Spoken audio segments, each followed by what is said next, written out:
I've worked out 488 times in the past 3 years, and those are just the recorded ones. Before that, I didn't even track them. And in that time, I've gone through a body transformation that took me from skinny fat to shredded to now packing on muscle. I used to hate going to the gym, even though I wanted to love it, but now that has become reality. I love going to the gym and seeing the progress week after week, and it's changed my life in so many positive ways. In this video, I'll explain 7 things that I wish I knew when I was 16, 20, even 24 that would have made me get to this position so much quicker. If you follow these 7 things, then the version of you in 6, 12, or 24 months will be incredibly thankful for getting this insane result. This is going to be another longer unedited video, so make it full screen, grab a drink and take some notes. So I hope you enjoy it. So point number 1 is going to be about ego lifting. And I like to compare it to trying to cook something in the oven at 250 degrees when it only needs to be cooked at 180. Like, you might think you'll get there quicker, but in the end, it will just end up ruining things and you'll eventually just have to start over anyway. So you want to make sure that you're not lifting too heavy. And this was classic when you first start on the gym, particularly as teenagers, when you go into the gym like with your boys and you're just trying to like outlift each other. And you know, the older guys would always say like, don't worry about that, just make sure your form is there and just slowly work your way up. And it's very true. And a good thing to think about is focus on form over force. So the number one thing, especially when starting out, is to make sure you're actually doing the exercise properly and that you're engaging the right muscles. Now, if you're doing the bench press, for example, and you're constantly feeling it in your shoulders, like that's what I had for so long. I'd always just feel it in my shoulders when I was pressing up. Then that should be a red flag in your mind and think, okay, like my form obviously needs tweaking. And then eventually look into it more and you see that you need to like pin your shoulders back and stick your chest out and think about just like bringing your elbows together rather than trying to like round your shoulders and just like push it up. So if you're trying to go too heavy, then you might just have the wrong form and then you'll carry that on for, you know, however long, for months or even years possibly. So ironically now, if I see a guy who's in like decent shape or even like a beginner who is using a really light weight, but the technique is like perfect, then I think to myself, like, that's a great lifter right there. Like, and you know, it's not, I'd be more impressed seeing that than someone who's really trying to like extend themselves and like the form's all over the place, even if it's like a much heavier weight. So in a way, like correct form is kind of like the new flex in the gym rather than how heavy you lift. So point number 2 is going to be about mentors. So having a mentor is like having a GPS. Like, you'll just get results so much faster. And imagine yourself trying to learn to drive without an instructor. Like, you get your L plates and you know, you just go out driving and just try and figure it out all yourself, or you try and learn by like reading a book, for example. That's kind of like what it's like at the gym. Like, if you try and figure things out on your own, it can take so many years to actually work out what to do. Whereas like one good like mentor can just help to speed things up so much quickly, give you everything you need like straight away, just switch your brain off and just like follow the step-by-step plan. And things really changed for me, like consistency wise, in the gym once I actually took advice from like a mentor. And when I say mentor, I don't even mean like hiring a coach and like paying for someone's time. Like, a mentor can just be like anyone online, or you know, for self-improvement or whatever. It could just be like reading someone's book. Like you could still consider them a mentor even if you don't actually speak to them one-on-one or like meet them. So once I got that plan from someone who looks like the way that I wanted to look, then things just became so much easier. And I was following a plan that I knew works, and that's when I really started to see some progress. And it might be the same for you too. Like if you've been struggling with consistency, or you're not really sure like what to do at the gym, or you turn up and you're like, what do I train today? And you don't have that concrete plan, then check out the first thing in the description, because it's basically everything I know about body transformations, trying to slim down, get those six-pack abs. And I've just put it all into such an easy step-by-step plan to follow. So if that's something you're interested in, then you can check it out in the description. So next, the difference is in the data.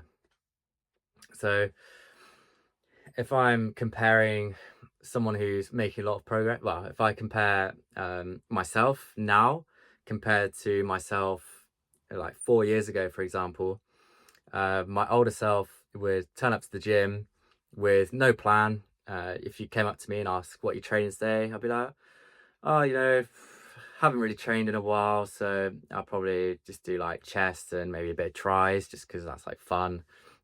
Never train like legs or anything like that. And compared to now, if you were like, okay, what are you training next Tuesday? Like I could show you the exact workout that I'm doing, all the exercises, all the reps that I'm aiming for, like everything. And I think that's the difference between someone who makes progress and someone who doesn't, is just having like the data.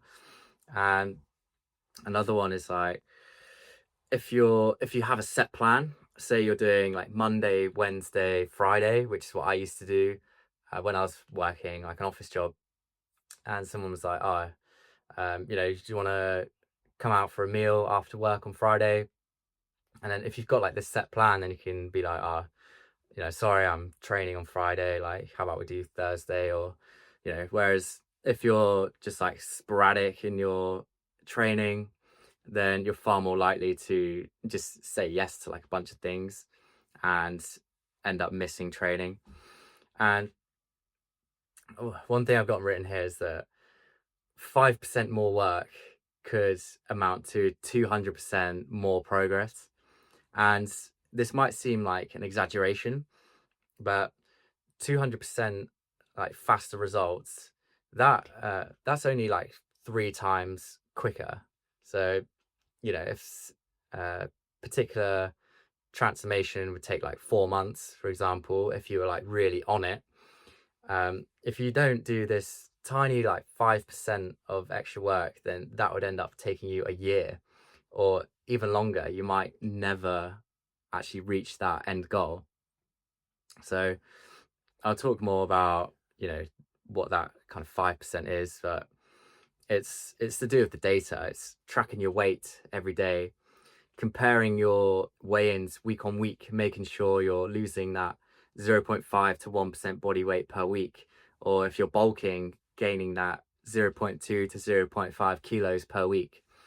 If you're not tracking it, then you just won't know. It'd be guesswork. And literally just by tracking your weight, tracking calories, tracking your lifts, it doesn't take that much time. It's maybe like 5% extra work, but it can have a massive impact on how quickly you achieve your result. And I honestly think if there was a study to do with this, it would like blow people's minds. If you gave if you gave 2 groups the exact same training program, exact same diet, just told them to do like the same things, but one group you said, all right, you got to weigh in every day, track your workouts, and either eat the same things or track your calories, and then the other group didn't, I guarantee that first group would make at least triple the progress, if not more. I believe in it that strongly. So next is, might seem a bit counterintuitive, but less info is better than more info. Now you might be thinking, like, what the hell? Surely, knowledge is power. Like, the more information you have, the better informed decisions like you can make. And there is a certain level where, yeah, more info is good. Like, if you have no idea about training, nutrition, working out, then yeah, absolutely, having a bit more knowledge on like the basics is really going to help. But once you've got that base level of knowledge, more info could actually be a hindrance, because I've experienced this so many times, what I call bodybuilder ADHD. And what that is let's say you start on a program, you see a video of, your favorite influencer, and they're like, this is the new routine I'm running like this year. And you're like, okay, great. I'm just gonna copy him. I'm gonna, do this workout plan for 3, 4, 6 months, however long. And you're like, great, you get going. A couple of weeks in, you watch another video of a different influencer who says, this particular exercise, it's killing your gains, like you don't want to do it. And then you're thinking, oh, okay, maybe I'll like swap that one out. And this will just keep happening over and over again until eventually you've got a totally new program. Or you were training 3 times a week, and then you saw a video on how you're leaving your gains on the table, and it just becomes like a bit overwhelming having this information overload. And in my opinion, it would be, once you've got that base level of knowledge, you know what you're doing, you stick to the training principles of good form, right intensity, enough volume per body part per week, then it would actually be beneficial to start to limit your inputs and just say like, all right, I've got enough info now. I've got this program. It's come from an expert who knows what he's doing. I'm just going to follow this for 6 months. I think I wish that I had done that when I was, just starting out. And I used to cope by saying, watching all these YouTube videos, like, it's really educational, like I'm learning stuff. But really it gets to the point where it just starts to hold you back, and more information isn't good. And as well with social media, like, exaggerated statements get clicks now. That's just kind of the way things are. Like, you might just get some like clickbaity things where people would exaggerate, let's say if they're talking about flat bench press versus incline bench press, like, sure, there might be a preference, but what's going to get more clicks is, it's a tiny bit better, or you should never do like flat bench press ever again, like you need to do incline. Like, that's going to get more clicks. So just watch out for like exaggerated statements like that. It's it's really the tiny minute details like that which just aren't going to help you. If you just, the important thing is actually just like turning up and doing the workout. So next is that something has to be sacrificed to get to where you want to go. So for example, when I was at uni from like 18 to 21, and also traveling after that, I was just never consistent because there was too many other things like going on, too many things that I was prioritizing over going to the gym. And now looking back, like, I'm not surprised that I wasn't able to get consistent and see results when I was just like going out all the time, or wanting to socialize a lot more. Obviously had like uni and work like stuff on as well. Like, it's different priorities. So particularly when it comes to alcohol as well, like, it's not just the actual drinking of the alcohol, it's the bad decisions that follow on from that. Far more likely to eat junk food, have poor sleep, lose a day or two to a hangover, so you're not going to go gym, like things like that. And like, something does have to give. Like, you in a way, like people's lives, they're kind of always like full in a way. And to add something in, you need to like take something away. And people might think you're weird for, the first like 3 to 6 months of you wanting to go through a body transformation. You might be saying no to those pub trips or going out to a restaurant, and that you're going gym more, like you're trying to build this new identity which the people around you aren't used to. And it can be a struggle because people like won't really get it. Like hopefully they do, but uh, they probably won't notice until around like, well, say 3 to 6 months, when they can actually physically see like the changes in you, that you've lost a lot of fat, and your face is looking leaner, and you're just looking healthier overall. Or if you're bulking, that you start to put on muscle and people start to compliment you, people you haven't seen for a while. And it's not until that point that people actually kind of get it and start to realize why you are making these sacrifices.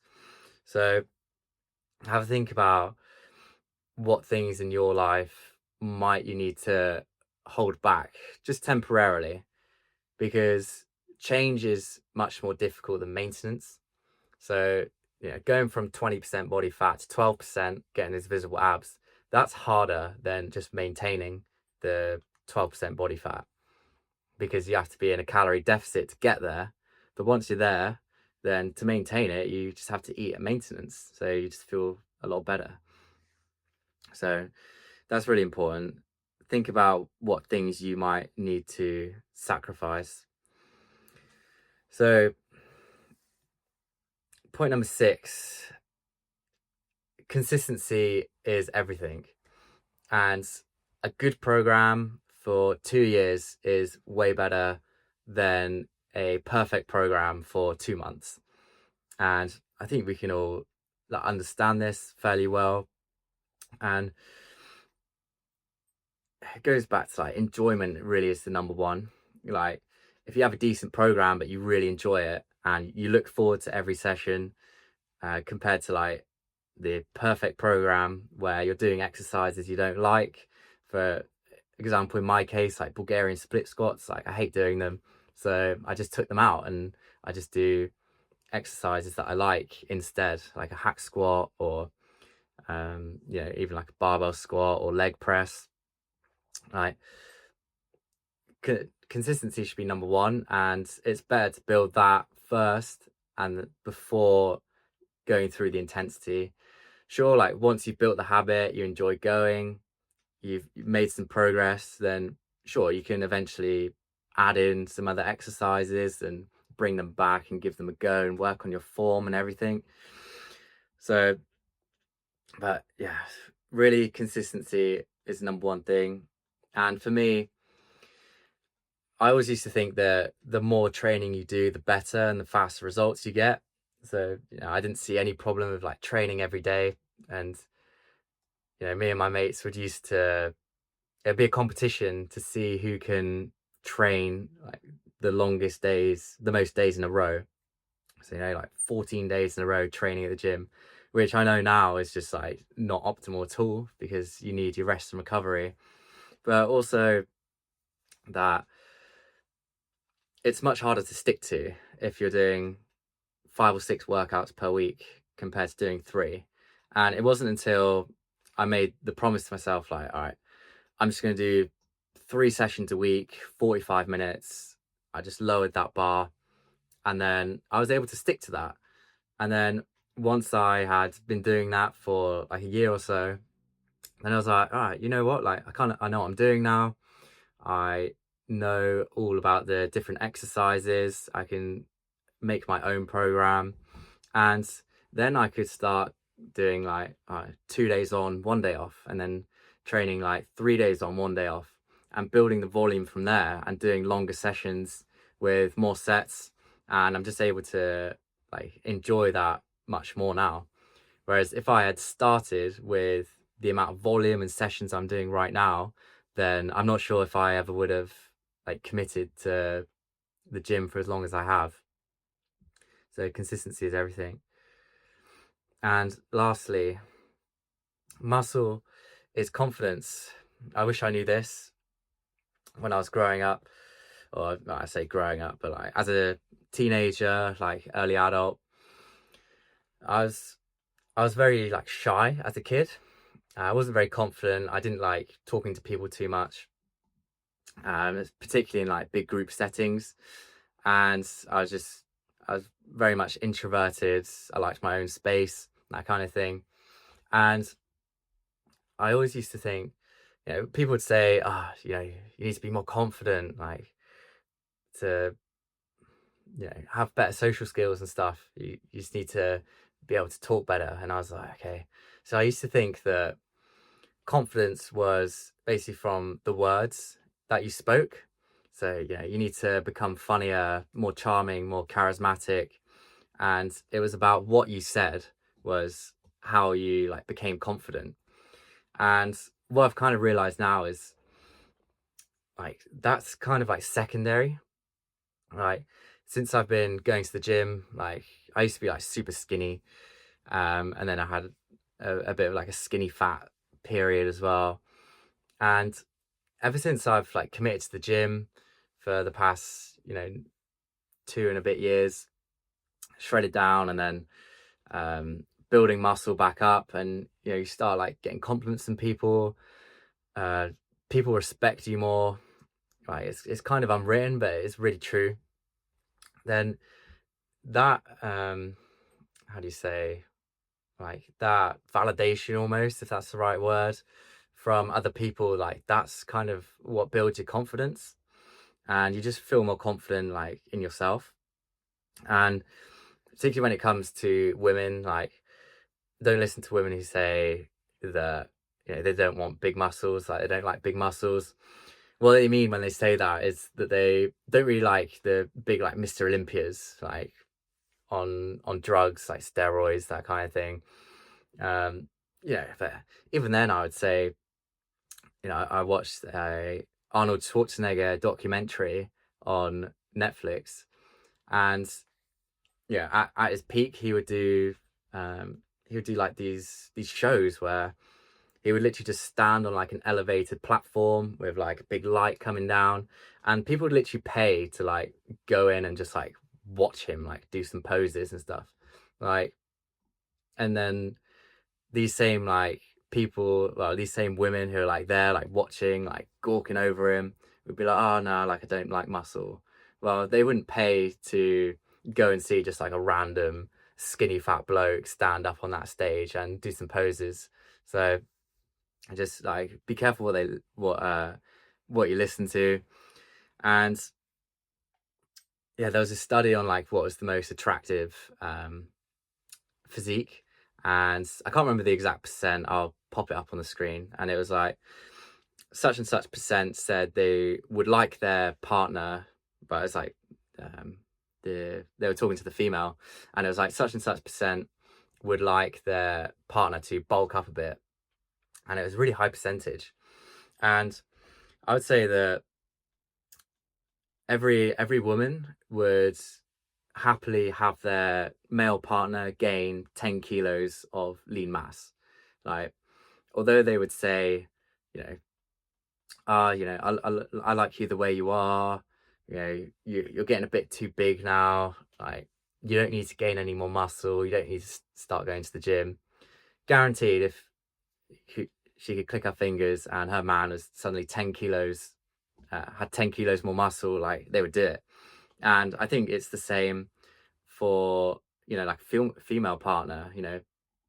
If if the female partner is like maybe a bit overweight, like kind of like average, and the guy could click his fingers and she would be like 5 or 10 kilos lighter, I'm sure people would do that. It might be like controversial to say, but honestly, I think it's true. And I don't think, you know lying to yourself about what you find attractive um is going to help anyone, really. And it can really be an extra source of motivation to try and get yourself in shape, whether that be male or female. So I think that's, it's a good thing to have. So Yeah, muscle is confidence, and I'm not saying that you need muscle to be confident. And people say, there could be, a guy who's like overweight, not in very good shape, eats like crap, but he's like very confident and like, yeah, like absolutely. What what I'm saying is, for you, like the version of yourself right now who wants to get in better shape, and the version of you who's, lost 10 kilos of fat or gained 10 kilos of muscle, is much more, will be more confident than that version of you. You don't want to be comparing to like other people, because sure, you can always find outliers, um but it's better just to compare yourself to like your previous self. And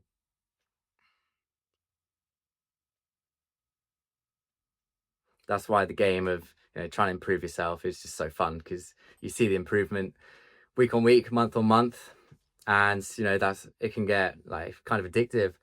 So yeah, those are 7 things that I've learned from working out 488 times. If you want some help, an exact step-by-step plan on how to get shredded, get that Fight Club physique, then click the first link in the description. I've got 2 more videos here which you might be interested in. So that's it for today's video. Thanks so much for watching, and I will see you next time.